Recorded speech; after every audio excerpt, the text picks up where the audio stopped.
क्या रजत ने आशिका को बचाने के लिए अपनी ताकत का गलत इस्तेमाल किया? रजत ने जैसे ही सीसीटीवी फुटेज गायब करवाए, वह यह समझ चुका था कि अब उसकी राह में कोई मुश्किल नहीं आएगी। यह पूरी साजिश एक सोची समझी रणनीति का हिस्सा थी, ताकि एक्सीडेंट के मामले में आशिका को बचाया जा सके। रजत जानता था कि फुटेज गायब करने से केस उसकी ओर मोड़ जाएगा, लेकिन उसे यह अंदाजा नहीं था कि इस बार जगताप उसे नुकसान पहुंचा सकता है। जगताप ने किसी तरीके से वह गायब हुए फुटेज फिर से हासिल कर लिया और इसे कोर्ट में पेश किया। लेकिन यह फुटेज एक्सीडेंट का नहीं था, बल्कि किसी और घटना का था। इससे जगताप को बड़ा झटका लगा, क्योंकि उसने पहले ही भरोसा जताया था कि उसके पास पुख्ता सबूत है। अब सवाल यह था कि असली फुटेज कहाँ गया और रजत ने उसे गायब क्यों कराया था। कोर्ट में दोनों पक्षों के वकील एक दूसरे से भिड़ गए थे।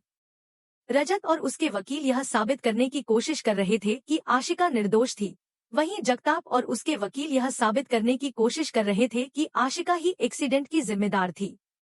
जगताप ने कोर्ट में दावा किया कि उसके पास और भी पुख्ता सबूत हैं, जो साबित कर सकते हैं कि आशिका एक्सीडेंट के समय उस कार में थी। लेकिन आशिका के वकील ने कहा कि आशिका उस समय कहीं और थी और इसके लिए उन्हें और सबूत की आवश्यकता थी।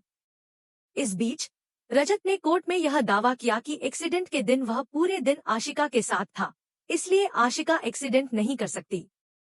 रजत के इस बयान से सब हैरान रह गए और यह मामला और भी जटिल हो गया। रजत का यह बयान उसके परिवार के लिए एक बड़ा झटका था। वह समझ नहीं पा रहे थे कि रजत ने यह सब क्यों किया और उनकी उलझनें बढ़ने लगी। इसी बीच ईशा ने एक बड़ा कदम उठाया।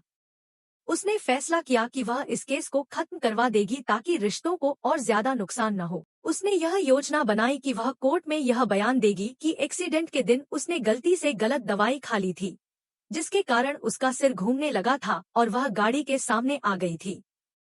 इस बयान से कोई भी दोषी नहीं ठहराया जा सकता था और रजत और परिवार के रिश्ते में और दरार नहीं आएगी। लेकिन जब ईशा के वकील ने यह बयान कोर्ट में दिया, तो रजत ने एक बार फिर से हस्तक्षेप किया। उसने साफ तौर पर कहा कि यह पूरी तरह से गलत है और ईशा ने कोई भी गलत दवाई नहीं खाई थी। रजत का यह हस्तक्षेप कोर्ट के माहौल को और जटिल बना दिया।